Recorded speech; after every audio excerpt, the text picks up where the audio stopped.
You want to advance in English and you practice a lot, but are you doing the right things to make your English as advanced as your professional skills? And how do you stay motivated all along that journey? Well, today you're going to learn how to do a yearly review of your progress in English so that you can work smarter, stay motivated, and advance in English faster. Let's go. Hi, I'm your English coach, Christina, and welcome to Business English with Christina, where you become better at English and better at business.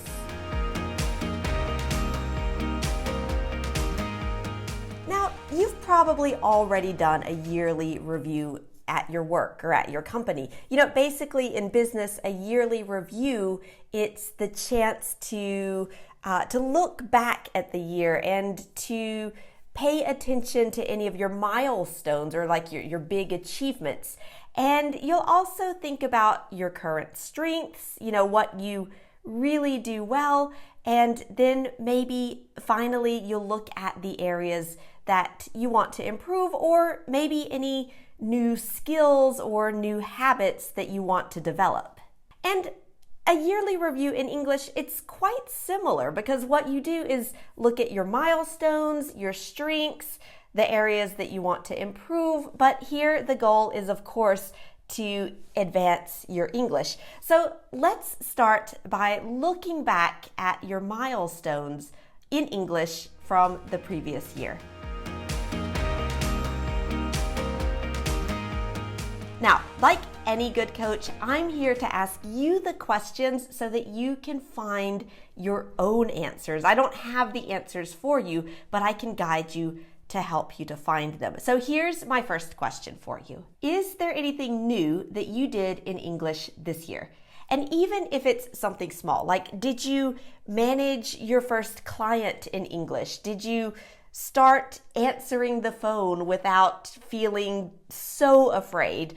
Maybe you attended a conversation class or a webinar or a conference in English, but what is something that you did in English this year that maybe you couldn't do, the previous year? And so that's another question to ask yourself to find the milestones. Think back to 1 or 2 years ago. Is there anything that you can do now that you couldn't do before? Noticing and celebrating your milestones is one of the keys to stay motivated, because sometimes when our progress is so progressive, like we're so in it that we don't see the progress and we feel like we're not progressing. But if we look back 1 year or 2 years in the past, we see that, wow, I've actually made a lot of progress. So think about that. Maybe look back at your calendar, look back at any notes that you have from your work, and take the time and really explore and research anything, the progress that you've made over the past year.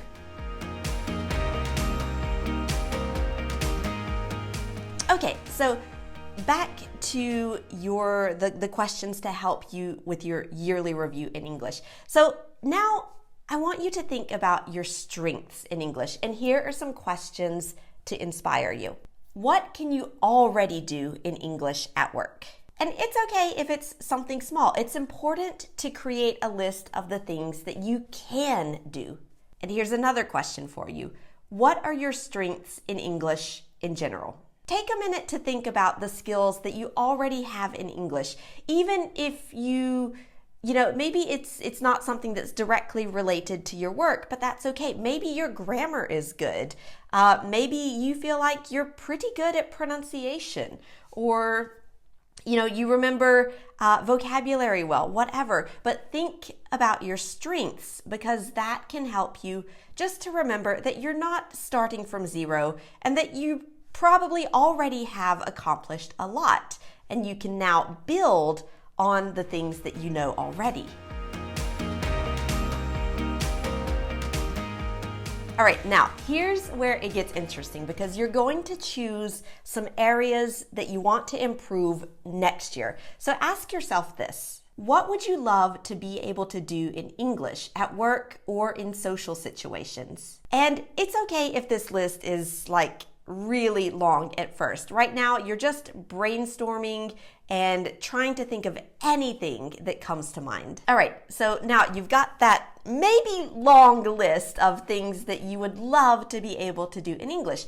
Now, ask yourself this question. What one or two new skills or situations in English are your priorities for next year? Like, what's most important to you? Now, don't pick too many, because it's really important to focus on just one or two things that you really want to work on at a time. You know, priority, if we go back to like the Latin roots and everything, prior, like that means, it means like one. You can't have 5 priorities. You can't have 5 number one things. You can only have one, and then maybe a secondary priority. So really focused, limited, you know, just pick one or two to start with that are really the most important for you right now.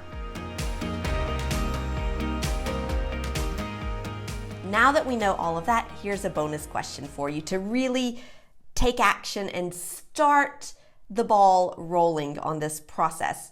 What is the smallest, easiest way that you can practice that one thing in English for 10 minutes a day?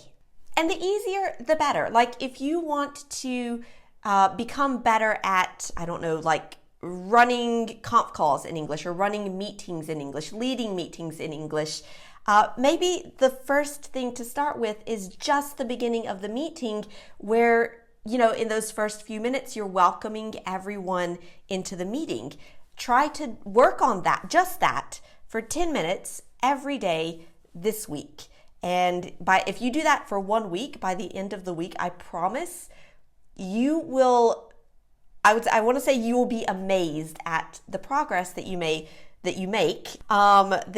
or made from Monday to Friday just by doing that one specific thing for 10 minutes every day. Or, you know, another very common English skill, writing emails. You know, we all write emails in English. So let's say you want to spend less time and less difficulties, less struggles writing emails in English. And so maybe you go over to my website and you get that free guide of 8 must-have emails in English that gives you the templates to help you to spend less time writing emails in English. And then maybe you pick one type of email and you try to send it, like write it better, faster, use the template, whatever, but you try to do that once a day, every day of the week. And then by the end of the week, it will just feel so much easier for you. And as I always say, if you don't use it, you lose it. So here's one way that you can use what you learned today. Tell us in the comments below, what is the one thing, the one new skill that you would love to work on in English this year? Put it in the comments for a little accountability, and because I'm curious to see for you guys what is really important for you in your English. And if this lesson was helpful for you, I would love to know, and there are 3 ways that you can tell me. You can give this lesson a thumbs up on YouTube and subscribe to my channel so that you never miss my business English lessons. Okay, that's like 2 in 1, but that's okay. You can go and sign up for my newsletter over on the website so that you get invitations to the live workshops that I'm running every month in 2023. And you can watch this next lesson, Fluent English Conversation, the complete lesson. All right, thank you so much for improving your English and yourself with Business English with Christina, and I'll see you next time.